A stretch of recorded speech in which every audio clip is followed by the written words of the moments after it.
Mhm.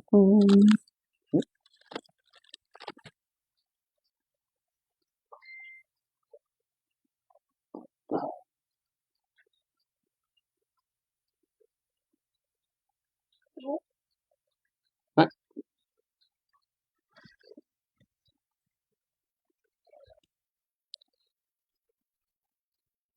Donc, bonsoir à tous. Je vais tasser ça, comme ça. Je suis heureux de vous retrouver ce soir encore et j'espère que vous allez bien. J'espère que vous avez passé une belle semaine jusqu'à présent. Donc, avant d'enchaîner avec ce que l'Esprit veut nous donner ce soir, je vais nous conduire en prière. Ensuite, on pourra y aller avec les paroles que l'Esprit a mis dans mon cœur pour nous. Éternel Dieu, en Jésus notre Sauveur et Seigneur, on vient vers toi, Seigneur. On vient premièrement au pied de ton trône de grâce te demander pardon, Seigneur, pour toutes nos fautes, Seigneur, nos péchés, nos bassesses, Seigneur, nos faiblesses. Nous désirons, mon Dieu du ciel, t'implorer, Père, d'implorer ta miséricorde, mon Dieu, implorer ton pardon. Et également, Père éternel, ta présence, ton soutien, Seigneur, afin que nous puissions marcher dans la sanctification de l'Esprit, que nous puissions, Seigneur, marcher de progrès en progrès et désirer, Seigneur, vivre de plus en plus, Seigneur, d'une façon consacrée, Seigneur, afin de te glorifier, de te louer comme il se doit, mon Père. Nous t'implorons, mon Dieu du ciel, pour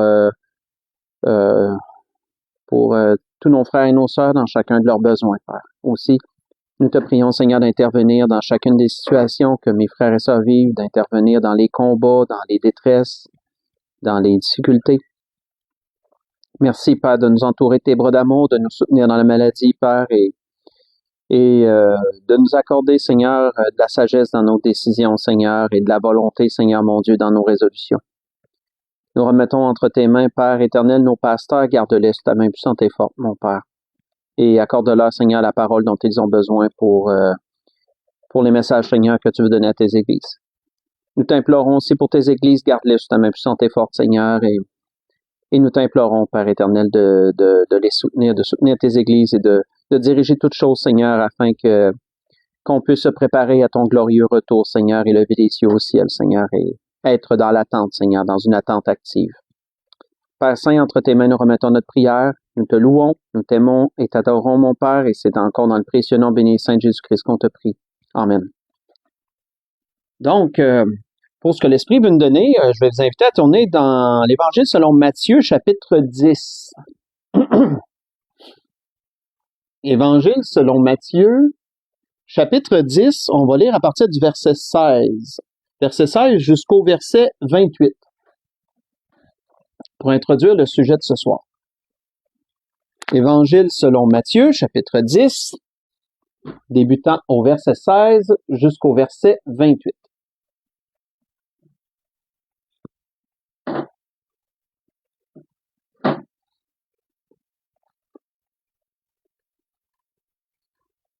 Donc, Jésus envoie ses disciples en mission, les envoie 2 par 2. On voit qu'il nous est dit, « Voici, je vous envoie comme des brebis au milieu des loups. Soyez donc prudents comme les serpents et simples comme les colombes. Mettez-vous en garde contre les hommes, car ils vous livreront aux tribunaux, ils vous battront de verges dans leurs synagogues. Vous serez menés à cause de moi devant des gouverneurs, devant des rois, pour servir de témoignage à eux et aux païens. Mais quand on vous livrera, ne vous inquiétez ni de la manière dont vous parlerez, ni de ce que vous aurez à dire. Ce que vous aurez à dire vous sera donné à l'heure même. Car ce n'est pas vous qui parlerez, c'est l'Esprit de votre Père qui parlera en vous.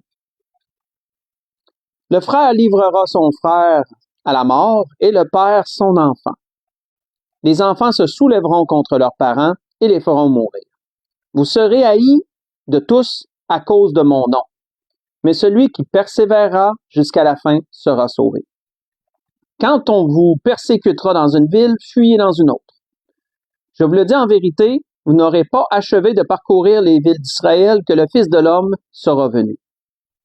Le disciple n'est pas plus que le maître, ni le serviteur plus que son Seigneur. Il suffit au disciple d'être traité comme son maître, et au serviteur comme son Seigneur. S'ils ont appelé le maître de la maison Belzébul, À combien plus forte raison appelleront-ils ainsi les gens de sa maison? Ne les craignez donc point, car il n'y a rien de caché qui ne doive être découvert, ni de secret qui ne doive être connu. Ce que je vous dis dans les ténèbres, dites-le en plein jour. Et ce qui vous est dit à l'oreille, prêchez-le sur les toits. Ne craignez pas ceux qui tuent le corps et qui ne peuvent tuer l'âme. Craignez plutôt celui qui peut faire périr l'âme et le corps dans la géhenne. On va arrêter ici. Donc, comme je l'ai mentionné en introduction, on voit ici que le Seigneur prépare ses disciples à les envoyer deux par deux devant lui dans les villes où il allait visiter. Où il allait passer par la suite. On voit que c'est un peu comme Jean-Baptiste qui avait été envoyé par Dieu, on a parlé plusieurs fois de Jean, qui avait été envoyé par Dieu pour préparer le peuple à la venue du Seigneur. On voit que le Seigneur faisait un peu la même chose pour préparer les villes à sa venue lorsqu'il viendrait. Et en même temps, on voit que Jésus leur annonce aussi prophétiquement ce qui adviendrait d'eux une fois qu'ils seraient retournés auprès du Père et qu'ils continueraient à prêcher sa parole. On peut entrevoir à travers les avertissements du Seigneur, à travers les prophéties, à travers ce que le Seigneur leur dit, que c'était pas seulement pour le moment présent pendant qu'il était parmi eux que cela allait se produire, c'était aussi par après, c'était prophétique aussi d'ensuite. Mais dans un cas comme dans l'autre, on voit que le Seigneur les préparait. Le Seigneur voulait préparer. Et dans cette préparation, le Seigneur a dit une parole qu'il a répétée à plusieurs fois dans différents évangiles. En fait, une citation qu'il a répétée dans 3 des 4 évangiles qu'on a dans la Bible. Et cette citation que Jésus a dit, c'est que rien de caché, il n'y a rien de caché qui ne doit être découvert, ni de secret qui ne doit être connu. Cette citation-là, que tout ce qui est dans le secret va être révélé à la lumière, on la retrouve à plusieurs endroits. Comme je vous ai mentionné, dans 3 des 4 évangiles. C'est mentionné 4 fois au total, mais Marc et Luc la mentionnent tous deux en répertoriant une même situation, donc on peut réunir ça en un, et donc on peut dire 3 fois. 3 évangiles où cette citation-là est parlée. Et l'Esprit veut nous parler de cela ce soir parce que quand on étudie les différents endroits où Jésus a mentionné cette phrase, on voit qu'il y a toujours un contexte. Il y a toujours un contexte et il y a toujours une raison pour laquelle Jésus mentionnait cela. Et je trouvais ça très intéressant, ce sur quoi l'Esprit m'a arrêté, puis qu'on va regarder ensemble ce soir. Dans ce qu'on lit ici, on voit un premier contexte. Où, comme je vous le disais, Jésus prépare ses disciples à les envoyer devant lui. Jésus leur annonce les persécutions qui surviendraient. Il leur annonce les difficultés auxquelles ils auraient faire face. Et ensuite, il leur parle également de comment ils seraient traités. Jésus disant que s'ils m'ont traité d'une façon, s'ils ont osé m'appeler Belzébul, qui est une association au diable, quand vous connaissez le langage araméen, la langue araméenne, Belzébul étant une appellation du diable dans ce langage, ben on voit que Jésus dit, si on osait m'appeler comme ça, ben vous, les serviteurs, mes serviteurs, ne seraient pas traités moindre que cela. Après leur avoir dit toutes ces choses, Jésus leur dit qu'il n'y a rien de caché qui ne doit être découvert. C'est un principe, frères et sœurs, qu'on ne retrouve pas seulement dans les 4 évangiles, on le retrouve dans toutes les Écritures, ce principe-là. On voit que Job avait dit ceci, entre autres, à ses amis, leur avait dit, en parlant de Dieu, « Il met à découvert ce qui est caché dans les ténèbres, il produit à la lumière l'ombre de la mort. » Vous voyez ça dans Job 12, verset 22. C'est une façon d'agir de Dieu, frères et sœurs, que de dévoiler ce qui est dans les ténèbres. Mais dans quelles circonstances Dieu fait-il cela? Comme je vous l'ai mentionné, quand on regarde ce que Jésus a dit dans les 3 évangiles où cela a été cité, il y a toujours une raison pour laquelle Jésus dit ça. On voit ici, dans un premier temps, après les avoir préparés, après leur avoir dit qu'il les envoyait comme des brebis au milieu des loups, pour leur montrer que la mission ne serait pas de tout repos, la mission serait dangereuse, elle ne serait pas facile. Après leur avoir dit, comme je vous ai mentionné, que s'ils ont traité le maître d'une façon, ils vont vous traiter aussi, ils vont vous maltraiter également. On voit que Jésus leur dit, n'ayez pas peur, ne craignez pas de parler. Jésus leur disait que les révélations qu'il leur avait données, il fallait qu'ils les mettent en lumière, il fallait qu'ils les publient. Il leur disait, ce que je vous ai dit dans les ténèbres, dites-le en plein jour. Dites-le en plein jour.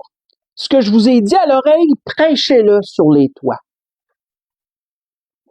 La parole que Jésus leur avait donnée d'annoncer n'était pas pour demeurer dans l'ombre.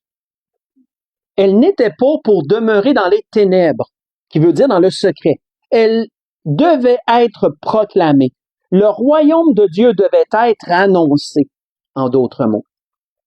Et peu importe les dangers, peu importe les difficultés, les embûches auxquelles ils feraient face, Jésus leur disait qu'ils devaient parler. Ils ne devaient pas garder cette parole dans les ténèbres. Et c'est à cause de ça, premièrement, que Jésus leur a dit que tout ce qui est caché serait mis à découvert. C'était concernant la proclamation de l'Évangile. On voit que c'est quand on comprend la façon de penser du Seigneur, quand on comprend le contexte, qu'on comprend un peu le raisonnement du Seigneur et ce qu'il voulait, à quoi il voulait en venir, on voit qu'on ne lira pas le restant après, mais c'est pour ça que par la suite, Jésus avertit. Jésus donne des avertissements à ses disciples. Il leur dit, celui qui aura honte de moi et de mes paroles, je vais avoir honte aussi de lui devant mon Père. Ça, on voit ça par la suite. C'est pour ça que Jésus les avertit par la suite également que sa parole qu'il a amenée, qu'il leur donnait, qui devait être annoncée, allait causer des divisions. Il leur a dit par la suite, je suis pas venu apporter la paix, je suis venu apporter l'épée. Il va y avoir division dans les familles à cause du message que je vous donne. Il va y avoir division entre la mère et sa fille, entre le père et son fils, entre la belle-fille et sa belle-mère, etc. Disant même qu'ils auraient pour ennemis les gens de leur propre maison, on l'a lu précédemment. Et c'est pour ça qu'ultimement que Jésus a dit que celui qui va préférer son père ou sa mère à moi n'est pas digne de moi. Tout avait rapport, frères et sœurs, dans un premier temps sur ce fait que la parole de Dieu devait être annoncée. Coûte que coûte, ce que Jésus leur avait enseigné devait être prêché. C'était méconnu, ça n'était pas connu du peuple, c'était dans les ténèbres et ça devait être révélé en lumière. C'est pour ça que Jésus disait que rien de ce qui est caché ne sera révélé. Tout ce qui est caché va être révélé plutôt. Dans un premier temps, quand on regarde le contexte, c'est à cause de ça. La parole devait être annoncée. Dans un premier temps, c'est cela. Si on regarde une deuxième circonstance où Jésus a dit ça, on a vu que Matthieu en parle. Matthieu répertorie ces paroles du Seigneur dans ce contexte-là. Voyons ce que Marc nous dit maintenant dans Marc chapitre 4. Dans l'Évangile selon Marc, chapitre 4. On va voir encore la même chose, mais vous allez voir dans un autre contexte. Quoique les deux, vous allez voir, il y a un lien. Mais le contexte n'est pas totalement le même. La vue n'est pas totalement la même. Dans Marc chapitre 4, si on lit du verset 14 au verset 23.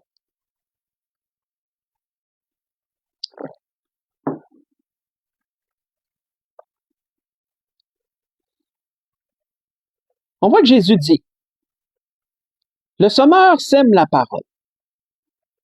Les uns sont le long du chemin, où la parole est semée. » Marc chapitre 4, j'ai commencé au verset 14.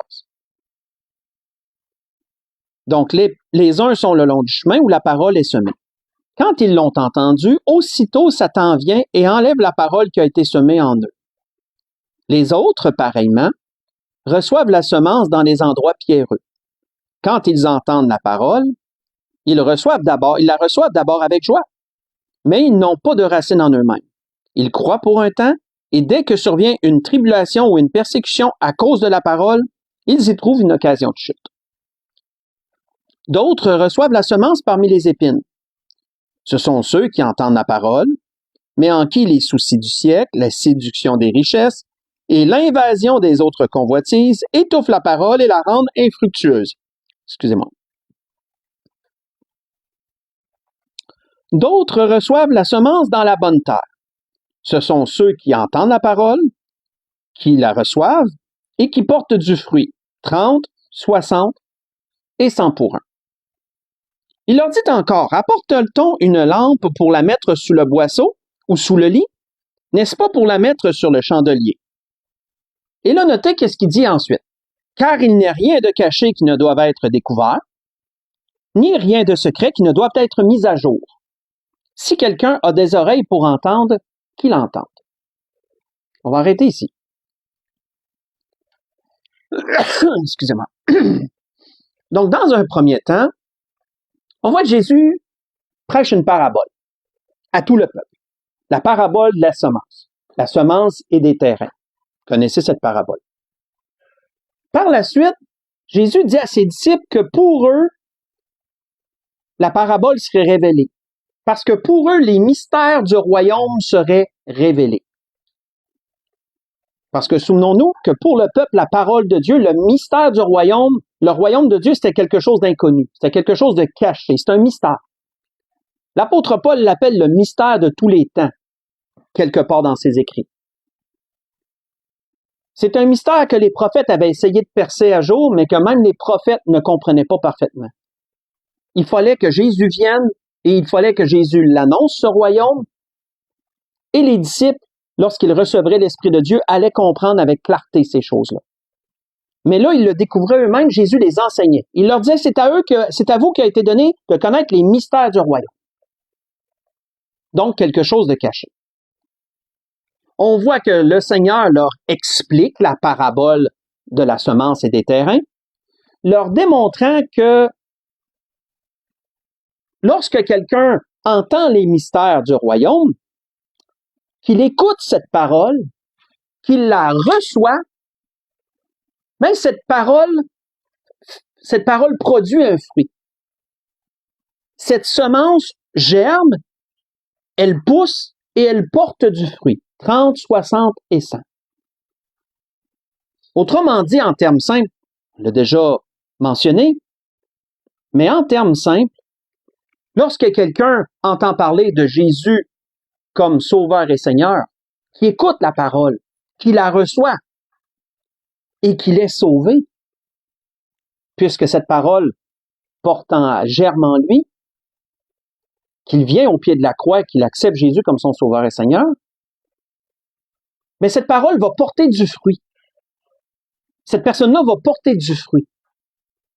Le salut qui est en elle va paraître. 30, 60, 100. Dépendant de la compréhension et de l'implication dans cette compréhension. On voit que Jésus dit quoi par la suite? Jésus ensuite donne une image d'une lampe et d'un chandelier. Disant qu'on n'allume pas une lampe pour la mettre sous le boisseau, mais qu'on l'allume pour la mettre sur un chandelier pour qu'elle éclaire toute la maison. Jésus dit cela en rapport avec le salut. Et comment qu'on peut dire ça? C'est quand on regarde ce que Matthieu en a dit de ces paroles-là. Parce que Marc et Luc mentionnent à peu près la même chose, si vous voulez le lire durant la semaine, dans Luc 8, versets 16 et 17. On retrouve pas mal les mêmes paroles dans ces endroits-là.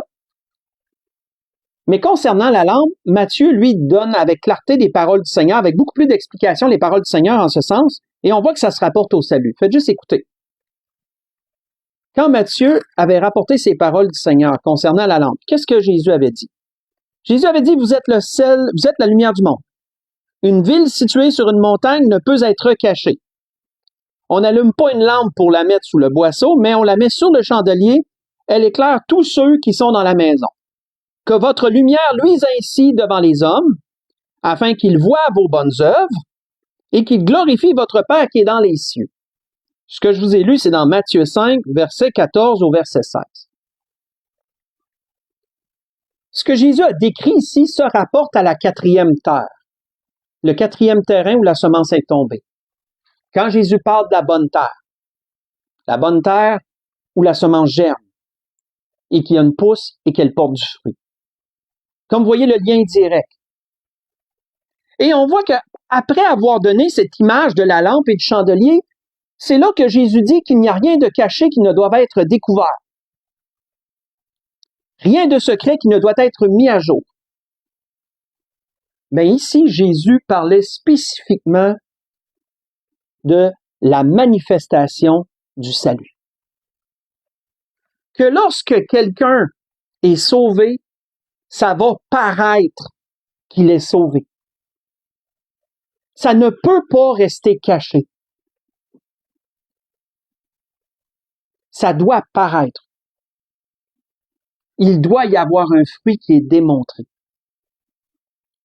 Parce que ça rentre dans le principe de Dieu. Tout comme dans un premier temps, comme on l'a vu précédemment, le Seigneur avait dit en rapport avec sa parole qu'elle doit être proclamée, elle doit être annoncée, elle ne peut pas rester cachée. Parce que c'est dans le principe de Dieu que ce qui est dans les ténèbres est mis en lumière. Donc sa parole doit être révélée, elle doit être prêchée. Ici, le Seigneur donne la même citation, ou du moins très proche des mêmes mots, pour dire que lorsque quelqu'un est sauvé, ça doit paraître. Il doit y avoir des fruits qui sont visibles. Si quelqu'un a l'Esprit de Dieu en lui, il portera les fruits de l'Esprit. Ces choses ne peuvent pas rester cachées. Elles doivent être découvertes. Elles doivent être révélées.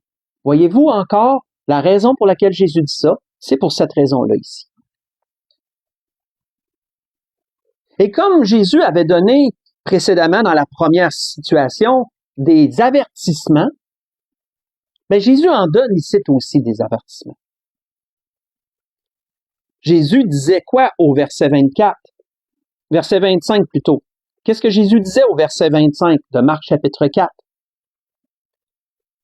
Jésus disait, car on donnera à celui qui a, mais à celui qui n'a pas, on ôtera même ce qu'il a. Ça, je peux vous dire qu'il y en a beaucoup qui se sont posé la question de quoi Jésus parle. À celui qui n'a pas, on ôtera même ce qu'il a. À celui qui n'a pas de fruits, on ôtera même ce qu'il a. En d'autres mots. Luc, lui, lorsqu'il parle de la même citation, a une petite déviation de langage. Autrement dit, il dit quelque chose de légèrement différent, rapportant toujours les paroles du Seigneur, et ça donne une touche vraiment particulière. Faites juste écouter. Qu'est-ce que Luc avait donné comme parole du Seigneur concernant cet avertissement? Même endroit, même situation pour ça.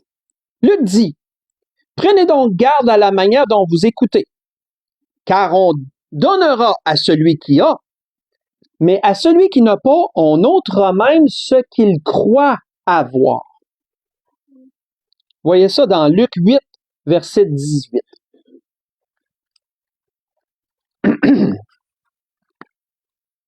Donc, Marc donne l'avertissement que celui qui n'a pas, on va ôter même ce qu'il a. Luc dit que celui qui n'a pas, on va même ôter ce qu'il croit avoir. Si vous voulez savoir de quoi il parle, mais je vous réfère au message « Peut-on perdre notre salut ?» J'avais déjà prêché ce message-là. Je vous réfère à ce message-là. Joignez ce que ce message-là dit à ça, et vous allez voir qu'il y a des lampes qui s'allument. Il y a des lumières qui s'allument. Ça réfère aussi à la parabole des talents. Qu'est-ce qui arrive à celui qui a mis son talent en terre? Je vous invite à aller lire la parabole des talents. À la retrouver, j'ai pas le verset exact dans ma tête où elle se trouve. Dans Matthieu 25, si ma mémoire est bonne, pas me tromper. Mais je vous invite à aller lire la parabole, ou relire plutôt la parabole des talents, et notez ce qui est dit à propos de celui qui a enterré son talent. Référez-vous à ce qu'on vient de lire ici comme avertissement, même chose. Vous allez voir que tout ça est lié ensemble. Tout ça est lié ensemble. Donc, assez particulier. Voyez-vous que jusqu'à présent, dans la justice de Dieu, ce qui est dans les ténèbres va toujours être mis en lumière. Et si cela n'est pas fait, il y a toujours des avertissements puis des conséquences. Toujours. Voyons une dernière situation. Dernière situation où Luc, cette fois-ci, nous mentionne ça. Dans un autre contexte, bien sûr. Dans Luc chapitre 12. Si vous voulez continuer à tourner avec moi, Luc chapitre 12. C'est la troisième situation où Jésus mentionne cette citation-là. Dans Luc chapitre 12, si on lit de versets 1 à 3, il nous est dit que sur ces entrefaites, les gens s'étant rassemblés par milliers, au point de s'écraser les uns les autres, Jésus se mit à dire à ses disciples, « Avant tout, gardez-vous du levain des pharisiens qui est l'hypocrisie. Il n'y a rien de caché qui ne doit être découvert, ni de secret qui ne doivent être connus. C'est pourquoi tout ce que vous aurez dit dans les ténèbres sera entendu dans la lumière, et ce que vous aurez dit à l'oreille dans les chambres sera proclamé sur les toits. » On va arrêter ici. Jésus avertit ses disciples de quoi, premièrement? Jésus avertit ses disciples de l'hypocrisie des pharisiens. Vous savez que quand on parle d'hypocrisie, selon le dictionnaire, c'est d'avoir une double façade. C'est d'avoir soit un langage devant certaines personnes et un autre langage devant d'autres. Dans ce temps-là, on dit que vous êtes un hypocrite. Soit que vous avez des pensées quelconques d'une certaine situation d'une personne dans un cas, et d'autres, lorsqu'ils sont là, ou etc., vous êtes un hypocrite. C'est pareil pour les actions. Vous agissez d'une façon quand certaines personnes sont là, mais quand elles ne sont pas là, vous agissez autrement. Vous êtes un hypocrite. Les pharisiens étaient des hypocrites, selon Jésus. Pourquoi Jésus disait-il cela? Faites juste écouter, comprendre plus clairement pourquoi Jésus disait cela des pharisiens. Jésus disait ceci des pharisiens. « Malheur à vous, scribes et pharisiens hypocrites, parce que vous ressemblez à des sépulcres blanchis, qui paraissent beaux au dehors et qui au-dedans sont pleins d'ossements de mort et de toute espèce d'impureté. Vous êtes au dehors, vous êtes de même, vous de même au dehors, vous paraissez juste aux hommes, mais au-dedans, vous êtes plein d'hypocrisie et d'iniquité. » Ce que je viens de vous lire, c'est dans Matthieu 23, versets 27 et 28. Donc, un peu ce que je vous avais vulgarisé, Jésus dénonce l'hypocrisie des pharisiens. Jésus dénonce à ses disciples les mensonges, les manipulations, les tromperies des pharisiens, pour ensuite dire que la justice de Dieu s'appliquerait. Que tout ce qu'ils disaient dans les ténèbres serait mis en lumière. Que tout ce qu'ils pensaient dans les ténèbres serait mis en lumière. Que tout ce qu'ils faisaient comme action dans les ténèbres serait mis en lumière. Parce qu'il est de la justice de Dieu de révéler les faux semblants, l'hypocrisie, les mauvaises actions qui se font en secret. Ça aussi, ça fait partie de la justice de Dieu. Et c'est le contexte dans lequel Jésus a mentionné cela, selon ce que Luc nous répertorie ici. Et ça, frères et sœurs, quand on regarde au niveau si on ratisse plus large dans la Bible, ça c'est mentionné à bien des endroits. C'est mentionné en rapport avec l'éternité lorsqu'on va avoir à comparaître devant Dieu, c'est clairement mentionné. Que lorsqu'on va avoir à comparaître devant Dieu, tout ce qui a été fait dans le secret va être mis en lumière. On voit que l'Ecclésiaste avait d'ailleurs terminé son livre, si je peux dire comme ça, de cette façon-là, avec cet avertissement-là. En disant ceci, car Dieu amènera toute œuvre en jugement, au sujet de tout ce qui est caché, soit en bien, soit en mal. Dans Ecclésiaste 12, verset 14. On voit que l'apôtre Paul en avait parlé aux Romains concernant encore lorsqu'on va avoir à comparaître devant Dieu. En disant ceci, ce qui paraîtra au jour où, selon mon évangile, disait l'apôtre Paul aux Romains, Dieu jugera par Jésus-Christ les actions secrètes des hommes. Romains 2, verset 16. On pourrait peut-être se dire, ouais, mais c'est seulement lorsque on va avoir à comparaître devant Dieu, donc ici-bas, rien à craindre sur ce point. Non. L'apôtre Paul avait dit ceci à Timothée. Concernant les temps présents, même pensée. L'apôtre Paul avait dit à Timothée, ceux qui pêchent, reprends-les devant tous, afin que les autres aussi éprouvent de la crainte. Je te conjure devant Dieu, devant Jésus-Christ et devant les anges élus, d'observer ces choses sans prévention et de ne rien faire par faveur. N'impose les mains à personne avec précipitation, ne participe pas au péché d'autrui, toi-même conserve-toi pur.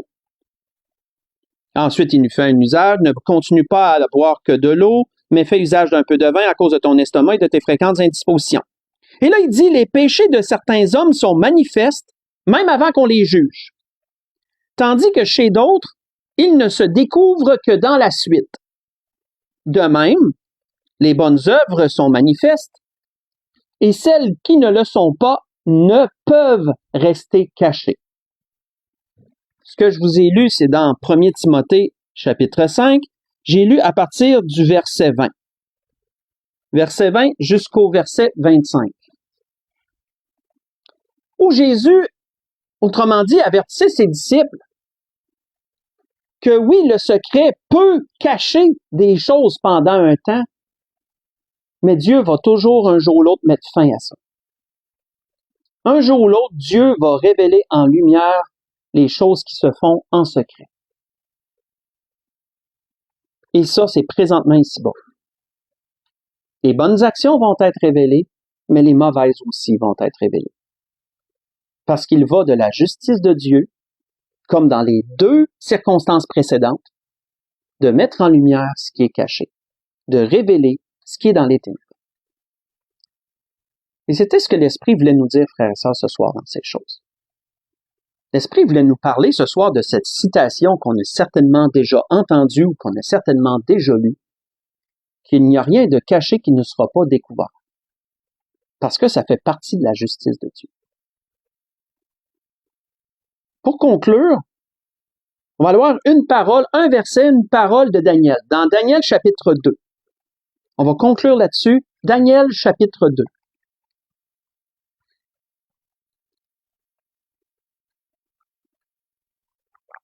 Daniel chapitre 2,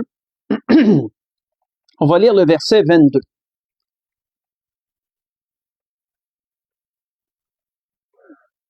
Où Daniel fait une déclaration à propos de Dieu parce qu'il a imploré Dieu de lui révéler un secret que nul ne connaissait et que Dieu lui a donné cette révélation. Ce qu'on lit, c'est ce que Daniel a déclaré à propos de Dieu suite à cela. Dans Daniel 2, verset 22, Daniel dit à propos de Dieu, « Il révèle ce qui est profond et caché, il connaît ce qui est dans les ténèbres, et la lumière demeure en lui. » On va arrêter ici. Ce que Daniel reconnaissait, frères et sœurs, en son temps, c'est ce que Jésus a enseigné et c'est ce que Jésus a déclaré de son temps à lui lorsqu'il est venu ici-bas. Où on a vu, dans les endroits où Jésus les a mentionnés, qu'il y avait des raisons pour lesquelles Jésus disait cela. On a vu 3 raisons ce soir. Et je vous les rappelle brièvement dans la conclusion. La première raison qu'on a vue, c'est en rapport avec le témoignage. La parole de Dieu ne doit pas rester cachée. Elle doit être proclamée. Elle doit être annoncée.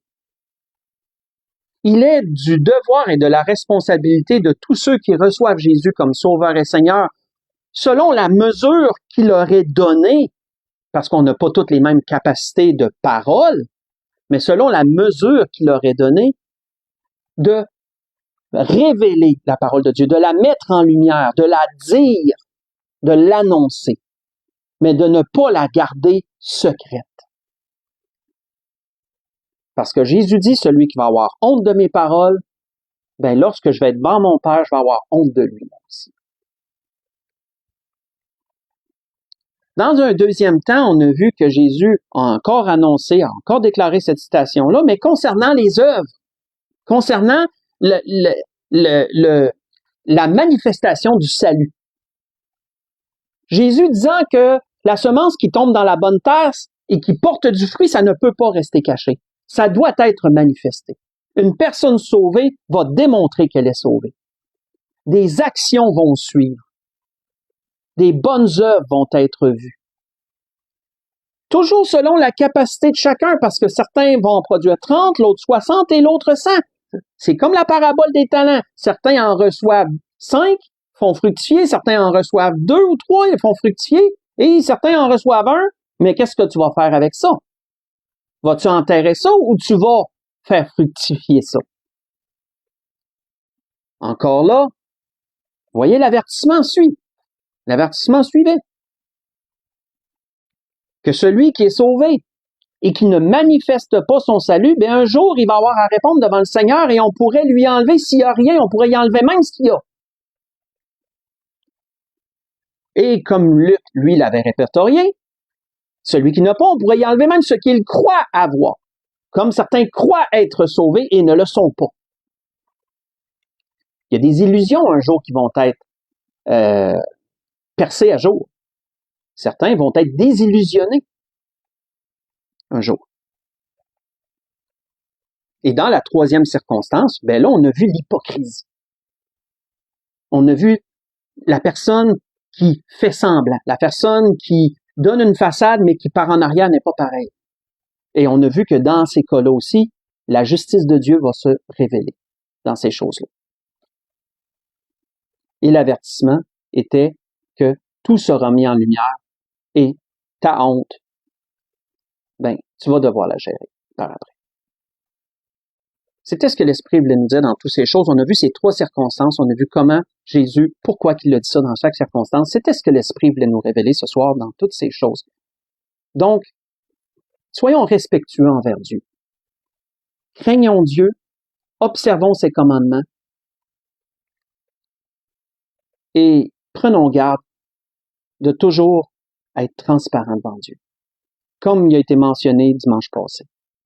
De marcher dans une transparence devant Dieu. De se repentir de nos péchés. De confesser nos fautes. Et de délaisser nos transgressions pour obtenir la miséricorde de Dieu et continuer à marcher pour le Seigneur.